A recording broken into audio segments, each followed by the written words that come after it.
Hello, oh my gosh. You can't even see me. Crap. I have a light. Alright. Hello, everyone. That still doesn't look good.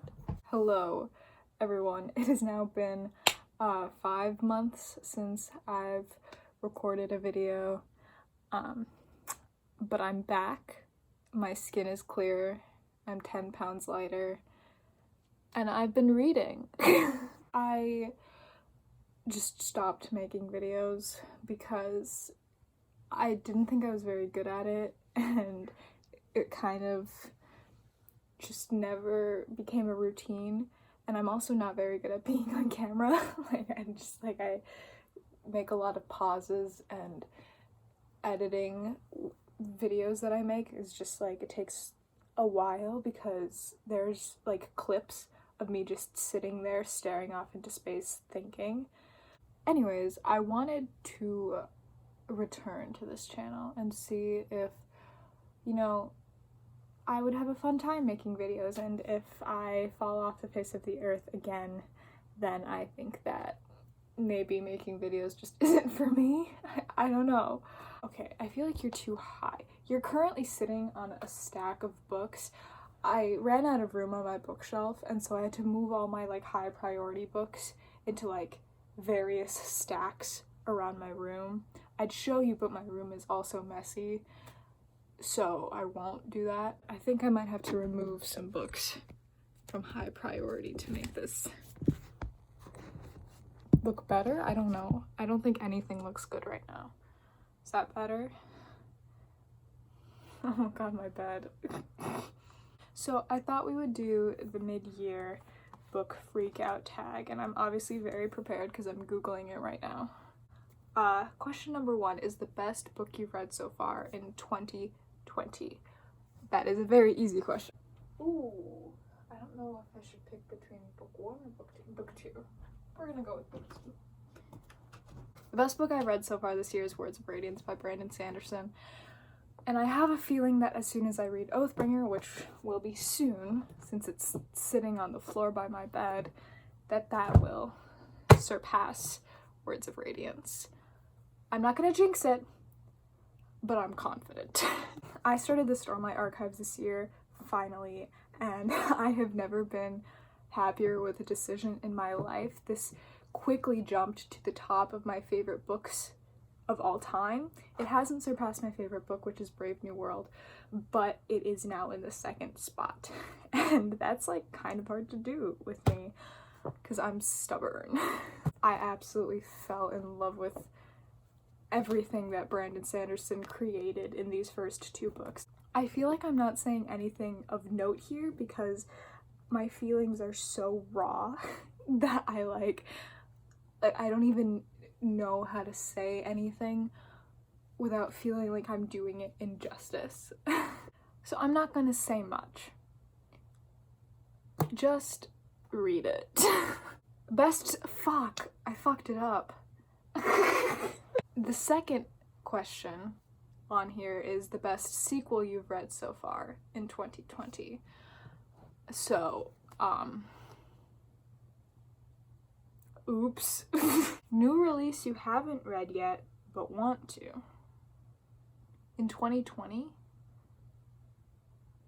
Do I own any books that were released in 2020? I don't really keep up with new releases unless they're like releases for a book series that I've begun. I have 2. I own 2 2020 releases. Let me find them. I think that they're like in the same pile. Oh, they are. They're like right on top of each other. That is so cute. Wait. Oh, wait. The question is for just 1. So which one am I most excited about? I guess we'll go with this one. The Book of Longings by Sue Monk Kidd. I now own 2 Sue Monk Kidd books that I have not read, and neither one of them is The Secret Life of Bees. So I bought this. I can't really remember how I bought this. I probably just bought it on a whim because that's where most of these books come from. From what I understand, which is not much, which is how I prefer, is that it has something to do with, like, Jesus? A first century woman. I think she, like, loved Jesus? Like, Jesus, I don't, like, Jesus's wife? I don't know. I'm not religious. I just didn't grow up with it. And so my knowledge of Christianity and Jesus is very limited. And I think I bought this because I just, like, I liked the idea of reading about first century women, because I feel like that's not something that I've picked up ever. So I decided to try this. Probably paid full price for it, honestly. In case you were wondering, the other option that I didn't pick was American Dirt, which I too want to read. I don't really know anything about. Most anticipated release for second half of 2019. I'd like to say Rhythm of War, but I guess I haven't read Oathbringer, so that might be cheating. But it is going to be Rhythm of War, which is the 4th book in the Stormlight Archives. Damn, 3 out of the 4 questions so far has been from the Stormlight Archives. That's embarrassing. If we consider Rhythm of War cheating, then I guess Doors of Stone, if it comes out this year, which it probably won't. Tragic. I kind of want to talk about Patrick Rothfuss, and I might do it one day just because the things that he's been doing lately have had me question. Still gonna read Doors of Stone. I still consider the Killer Chronicles one of my favorite series. But Patrick Rothfuss is acting up. Biggest disappointment. Oh, that's an easy one. My biggest disappointment this year so far has been Cloud Atlas by David Mitchell. I wanted to love this book. I wanted it to be, like, a book that I, like, couldn't stop recommending to people, but it just didn't work for me. I initially picked up this book because I saw it on Bill Gates' summer reading list, and I was like, I trust you, Bill. You would never let me down, Bill.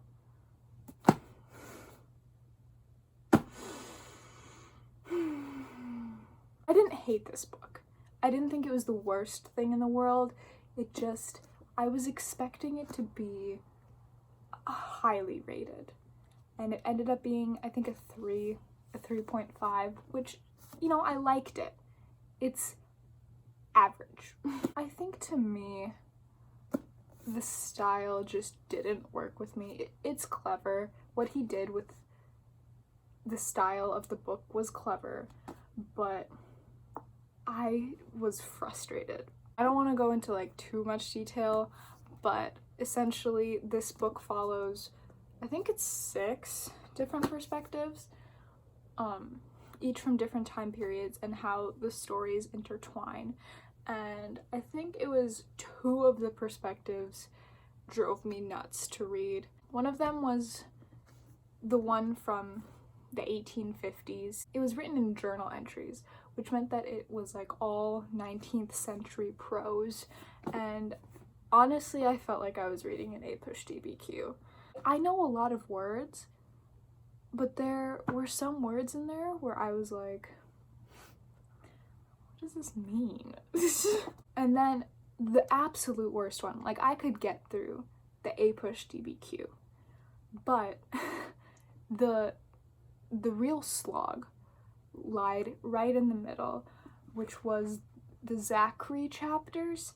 And Zachary is supposed to be this man who lives, like, long past the fall of human civilization, and he lives on, like, a remote island, and they have this language that is reminiscent of English, that is mostly English, but just so hard to read. There was a scene where the main character, Zachary, he had sex with a girl when he was young, and she got pregnant when she was, like, 12, and she ended up birthing a stillborn baby. And I remember getting to the end and like being really confused, and like, because the whole passage I thought that they were talking about a baby rabbit, and then I got to the end and I was like, oh my god, it's a human baby. It was hard. Here, I'll read a example. I planted my first Babbit up J-Jo from Cutterfoot dwelling under a lemon tree one a sunny day. Leastways hers was the first what I knowed. Girls get so slywise 'bout who and when and all. What? So anyways, after I got through that part that was kind of English but mostly not English, things got a little bit better for me. I did like this. But was it worth the effort that it took to read it? I don't know. I'll come back to me. Maybe in 5 years I'll be like, oh, the prose, it's so intelligent. But right now, at 18 years old, maybe I'm just too dumb. I might be too dumb. Biggest surprise. I feel like that's not a good sign if nothing comes to my mind right away. Oh, that's a good one. I guess I haven't finished it yet, so I don't know if it counts, but I can tell you that it's going to be 5 stars, I think. Like, unless something bad happens in the last, like, I think I have like 80 pages left, this is going to be a 5-star book. But I didn't know that when I picked it up, and that is The 3-Body Problem. Oh my god, there's a fly. Oh, I looked right into the light and now I'm blind. That is The 3-Body Problem by Cixin Liu. I'm definitely pronouncing that wrong. I'm absolutely in love with this book so far. It is a science fiction novel with a lot of elements of real-world science and physics, which is what I'm planning on studying my first year of college, which is in like a month. Oh my god. 2 months, actually. Maybe I shouldn't be going to college. Speaking of college, I think that it would be a fun video to talk about what books I'm bringing to college. God, there's like so many tangents that I'm going on. This is like, I'm bad at making videos. I have been loving this so far. I think that it's excellently translated because it was originally published in China. And I love books about Eastern culture, and this is like, it's perfect because it mixes the science that I love with different like elements of history that I love, and it's amazing. I feel bad when I don't go into like the plots of books, but I do that because I don't like it when people go into the plots of books. I personally prefer to like know as little as possible before I start reading a book, so I tend to not want to talk about the plot. So I'm sorry if that has bothered you. Favorite new author?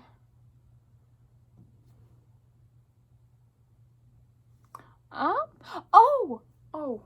I don't want to go get the book. Just grabbed a random one of the like 8 I own, and that is Haruki Murakami. I fell in love with Haruki Murakami this year. I own 8, and I think I've read like 6 of the ones of his 8. This is a weird one that I grabbed. This is his memoir, but one of my favorites, honestly. Just, I love his writing style. I love the way he mixes surrealism with real life in a way that I like typically would never want in a book, but like he does it in a way that I don't know what it is about him that I like. It's just like, he's definitely he's my favorite author along with Brandon Sanderson, so he is a new favorite author. I would say that that counts for favorite new author. Newest fictional crush.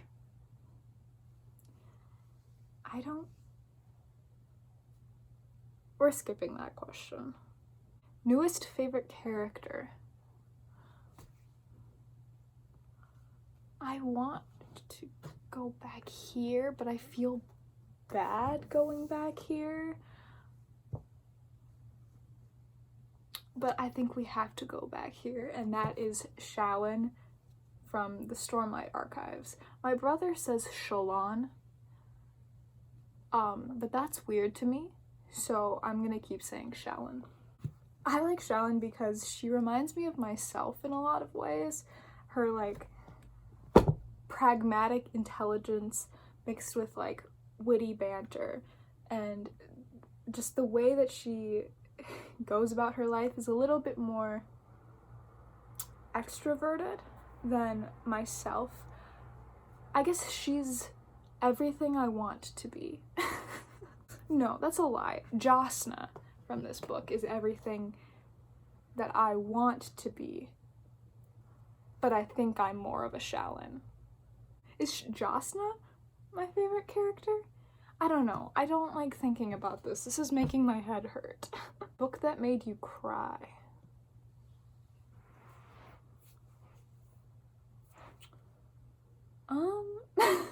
I have cried in books before. It just is like so rare for it to happen, and I don't think that it's happened this year so far, so none.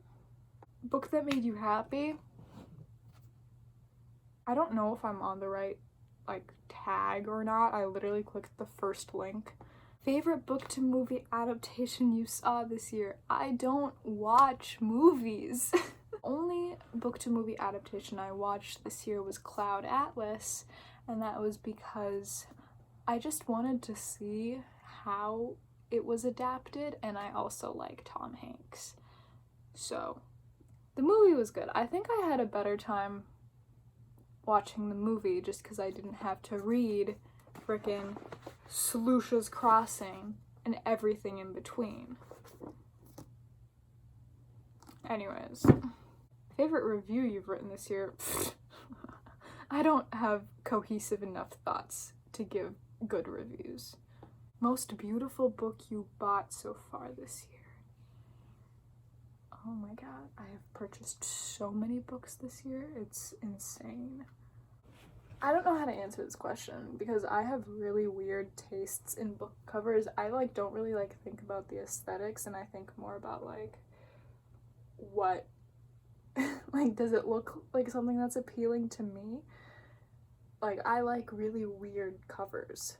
I really like the Murakami covers. They all look like this. Like they all have like the ombre. They look so good together. Those are really pretty, and I've purchased those all this year. We're gonna go with all the Murakami books because I don't want to think about this anymore. Alright, what books do you need to read by the end of the year? I can do you one better. I can give you books that I need to read before I start college. My move-in day is late, September 8th. I have a lot of things that I want to get through before that move-in day. This is one that has to happen because I kind of lied about having read it on my college's page. Well, I didn't lie. God, there's a bug. I keep blinding myself. I said that my favorite books included the Stormlight Archives, and this dude messaged me and he was like, is Oathbringer worth it? And I wasn't about to be like, oh, I actually haven't read Oathbringer yet. So I was like, yes, it's so worth it. It was my favorite one in the series. So I kind of have to read that before anyone fact checks me. The other one, oh, I have to go grab it. This is the other one, and that is Dune. And I want to read this before the movie comes out because it has the Timmy Ski Chalet and Zendaya in it, and I was like, oh, and Poe from Star Wars. What a lineup. I was very excited to read this in the first place. I'm pretty sure there are aliens in it, and I love aliens, but not when the characters have sex with the aliens, and not when the aliens are sexualized. I think it's because it reminds me of Star Wars, and like the Twi'leks and the Hutts and the other weird shit that's in Star Wars.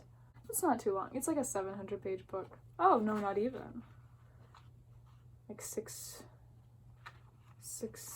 This is the appendix. That's like a 600-page book. That's not too bad. So I will be reading this for certain this summer. That's all of the questions. I'm sorry if this video is long because I've been filming for nearly 40 minutes and I have a feeling that I might have, you know, talked a number about a bunch of pointless things without, you know, really saying anything of note. So, I'm gonna stop talking now. Hopefully we see each other again soon because I think I wanna start making videos again, so bye!